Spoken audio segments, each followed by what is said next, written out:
পৃথিবীর সবচেয়ে বেশি ঘনবসতিপূর্ণ দ্বীপে আপনাকে স্বাগতম।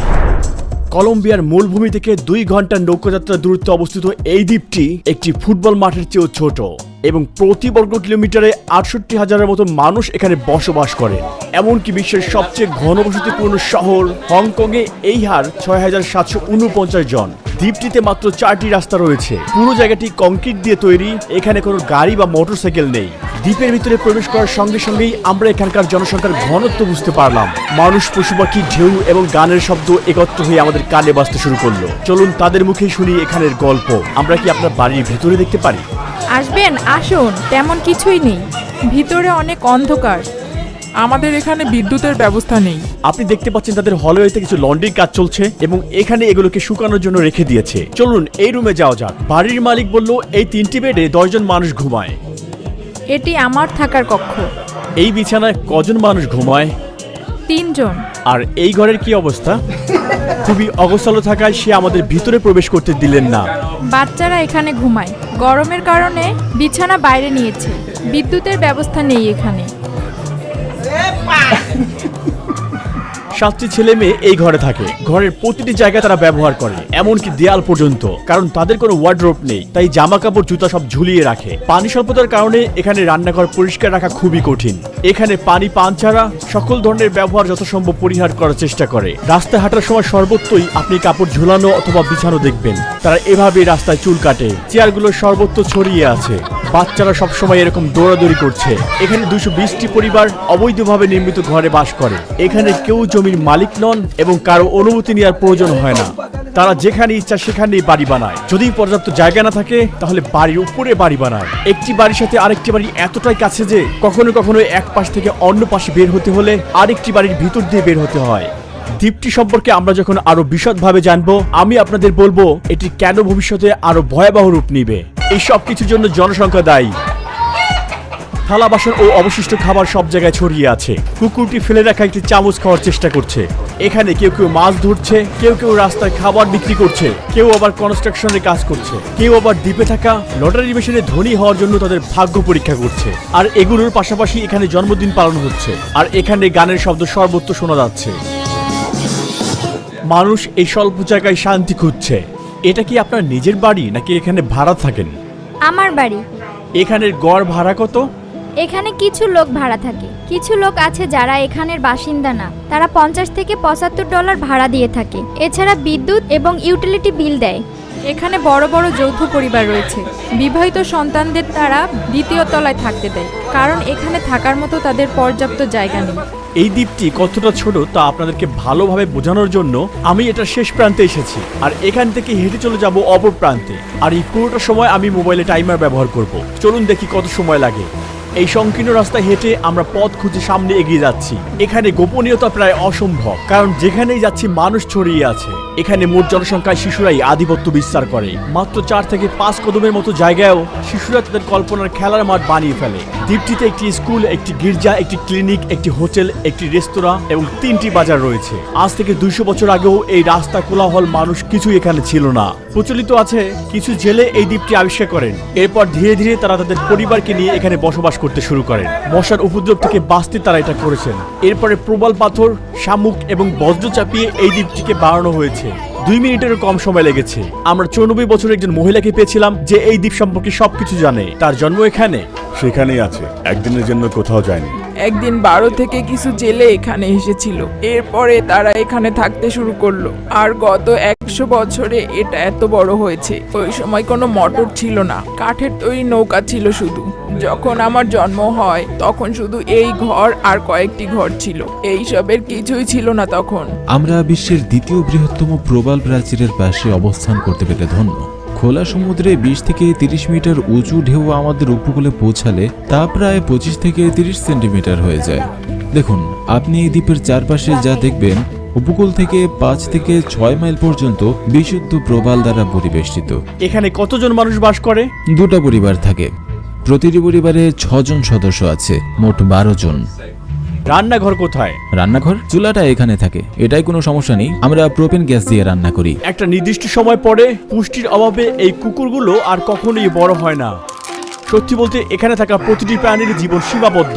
আমরা এমন একজন নার্স পেয়েছি যে সকল শিশুকে সুস্থভাবে পৃথিবীতে আসতে সাহায্য করেছেন। 40 বছর ধরে বাচ্চা ডেলিভারি করছি। কতজন শিশু? কি এগুলো মনে রাখা সম্ভব নয়। এখানকার বেশিরভাগ বাচ্চাই আমার হাত দিয়ে ডেলিভারি হয়েছে। যাদেরকে আমি ডেলিভারি করেছিলাম এখন তাদের বাচ্চাকেও আমি ডেলিভারি করি। আমার হাতে কখনো কোনো বাচ্চা মরেনি। মানুষ বমি, জ্বর, ডায়রিয়া নিয়ে আমার কাছে ছুটে আসে। আমি তাদেরকে বলে দিই কি করতে হবে বা কি ওষুধ খেতে হবে। আধুনিক চিকিৎসা সেবার অভাবে জরুরি পরিস্থিতিতে সবাইকে ঝুঁকিতে থাকতে হয়। এই ভিডিও শেষে আপনি দেখতে পাবেন তাদের প্রধান সমস্যা কতটা গুরুত্বপূর্ণ। যাই হোক, এখানকার স্থানীয় মানুষের মতে এখানে একজন মানুষ গড়ে প্রায় 85 থেকে 90 বছর বাঁচে। আমার বোন 103 বছরে মারা গিয়েছে। মানুষ এখান থেকে চলে যায় শুধুমাত্র মৃত্যুর পরে, কারণ এই দ্বীপটিতে কোনো কবরস্থান নেই যেখানে মৃত্যুর পরে কেউ তার ভালোবাসার মানুষকে কবর দিতে পারবে। মৃতদেহগুলোকে অনুষ্ঠান করে একটি কবরস্থানের চারপাশে ঘোরানো হয়, তারপরে নৌকায় করে মূলভূমিতে নিয়ে তাকে সমাহিত করা হয়। গড়ে একজন মেয়ে এখানে কত বছর বয়সে বিয়ে করে বা বাচ্চা নিয়ে থাকে? সাধারণত এখানে একটি মেয়ের বয়স যখন 16 বছর তখন বিয়ে করে এবং বাচ্চা নিয়ে থাকে। এগুলির প্রমাণ করে এখানে জনসংখ্যা কি হারে বৃদ্ধি পাচ্ছে। একটি পরিবারে সাধারণত কয়টি বাচ্চা থাকে এখানে? 2 থেকে 5 জন পর্যন্ত। এখানের পারিবারিক জীবন অনেকটা ভিন্ন রকম। কোনো রকম আনুষ্ঠানিক বিবাহ ছাড়াই অধিকাংশ দম্পতি এখানে বসবাস করছে। এছাড়াও একাধিক সঙ্গীর সাথে সন্তান লাভ করাও এখানে স্বাভাবিক ব্যাপার। সে বিবাহিত? আমার স্বামী আছে কিন্তু আমি বিবাহিত নই। মানে আমরা স্বাধীন।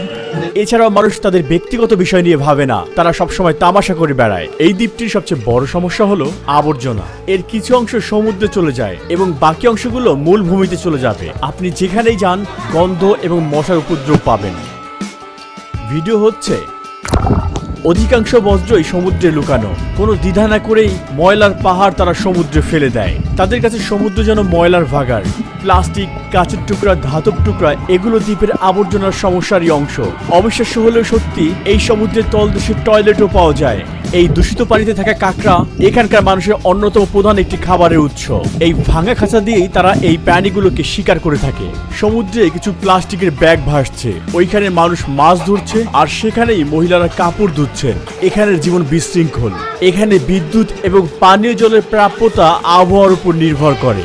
এভাবেই সোলার প্যানেলের মাধ্যমে তারা দ্বীপের জন্য প্রয়োজনীয় বিদ্যুৎ উৎপাদন করে। আমাদের 380টি সোলার প্যানেল এবং 180টি ব্যাটারি রয়েছে, যা আমাদের সবকিছুর জন্য বিদ্যুৎ শক্তি সরবরাহ করে। সূর্যময় আবহাওয়া থাকলে 12টা থেকে বিকেল 5টা পর্যন্ত বিদ্যুৎ সরবরাহ করা হয়। দ্বীপে এমন কিছু আছে যেটা সে পরিবর্তন করতে চায়? যদি সুযোগ থাকতো বিদ্যুৎ ব্যবস্থার পরিবর্তন করতাম। সমস্ত পানীয়গুলো গরম। আপনি টমেটো এবং মরিচ দেখতে পাচ্ছেন। পর্যাপ্ত বিদ্যুৎ না থাকায় এগুলো তাজা রাখা সম্ভব নয়। জেনারেটরে বিদ্যুৎ উৎপন্ন হচ্ছে। ঔষধ সহ প্রয়োজনীয় সকল দ্রব্য দ্বীপের রাস্তায় গড়ে ওঠা এই 3টি বাজারেই পাওয়া যাচ্ছে। এটি হলো দ্বীপের বাণিজ্য কেন্দ্র। এখানে আরেকটি দোকান, চাইলে এখান থেকে টি শার্ট এবং শর্ট কিনতে পারেন। আমাদের এখানে প্রচুর বাতাসের দ্বারা বহিত লবণ আমাদের ডিভাইসের ক্ষতি করে।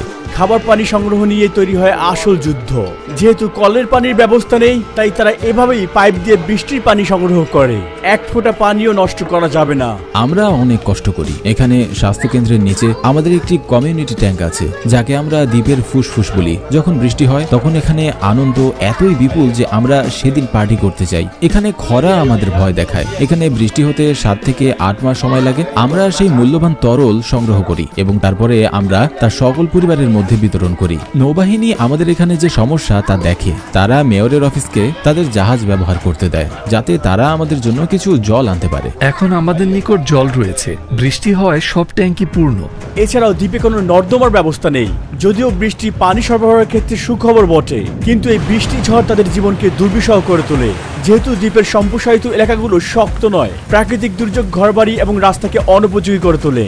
এই দ্বীপের কোন দিকগুলো তার পছন্দ নয়? শুধু খারাপ বিষয় হলো বর্ষা মৌসুম। যখন বৃষ্টি হয় তখন জোয়ার বাড়ে। এইসব রাস্তাগুলো সমুদ্রের জলে প্লাবিত হয়। সেপ্টেম্বর এবং অক্টোবরে আরও বেশি।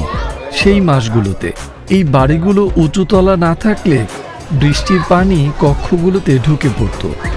আমরা এখন সান্তাক্রুজ ডেলি স্লোটের কেন্দ্রে রয়েছি। এটি দ্বীপের একমাত্র স্মৃতিস্তম্ভ, নাম লাপত্রনা। স্মৃতিস্তম্ভ আমাদেরকে ঘূর্ণিঝড় থেকে রক্ষা করে।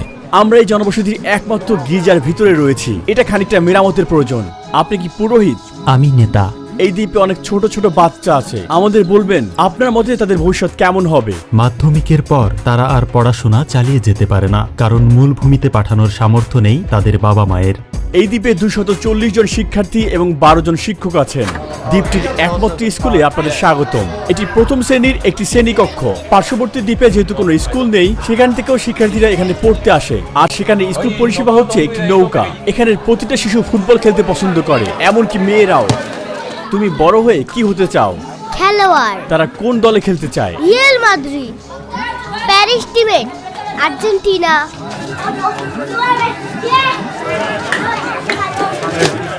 স্থানীয়রা পর্যটন থেকে তাদের জীবিকা নির্বাহ করে। এটি জাতীয় উদ্যান হিসেবে স্বীকৃত। দ্বীপটিতে প্রবেশের জন্য তারা $2.5 চার্জ কেটে নেয়। প্রতিদিন শত শত পর্যটকের আগমনে এখানে রাস্তায় আরো কোলাহল দেখা যায়। আমাদের কাছে পর্যটকেরা ঈশ্বরের আশীর্বাদ। তারা সরাসরি বা পরোক্ষভাবে কর্মসংস্থানের উৎস। উদাহরণস্বরূপ আমি একজন বারটেন্ডার। এখানে একজন ব্যক্তির দৈনিক গড়ে বেতন কত? এটা সেজনের উপর নির্ভর করে। ডুব দেওয়া লোক আছে, সে যদি ভাগ্যবান হয় সে প্রতিদিন $30 উপার্জন করতে পারে। পর্যটক কম থাকলে সে মাত্র $15 উপার্জন করতে পারবে।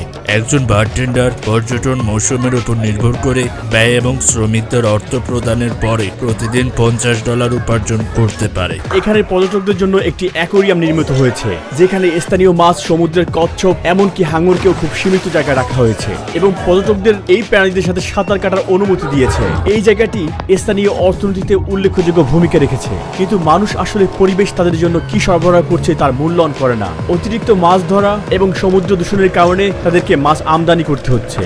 আপনি যদি এখন মাছ ধরতে যান তখন আর আগের মতো একই পরিমাণ মাছ ধরতে পারবেন না। এখন রেস্তোরাঁয় যে মাছ আছে সেগুলো মূলভূমি থেকে এখানে আনা হয়। এখানে যারা মোরগ পালে তারা সবাই মোরগের লড়াই নিয়ে অনেক উৎসাহী। প্রতি শনিবারে কিছু দ্বীপবাসী এই অনুষ্ঠানে টাকা বাজি রাখে।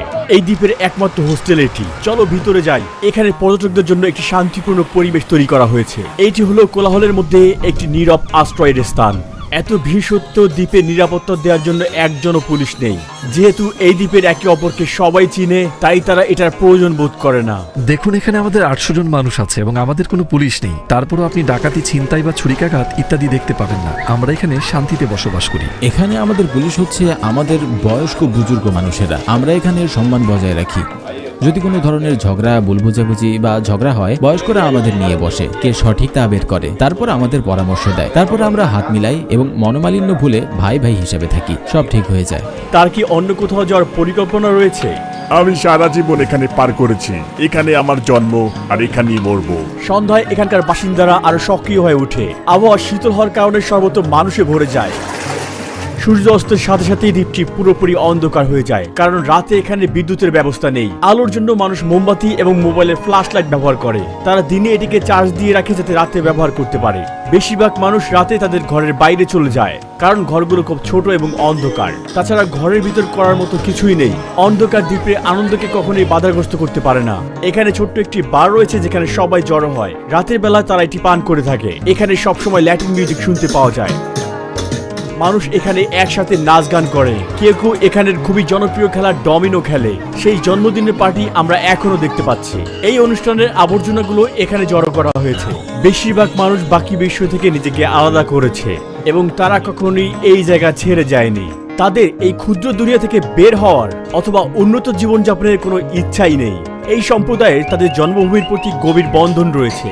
তারা সবসময় ইতিবাচক মূল্যবোধের উপর জোর দিতে পছন্দ করে।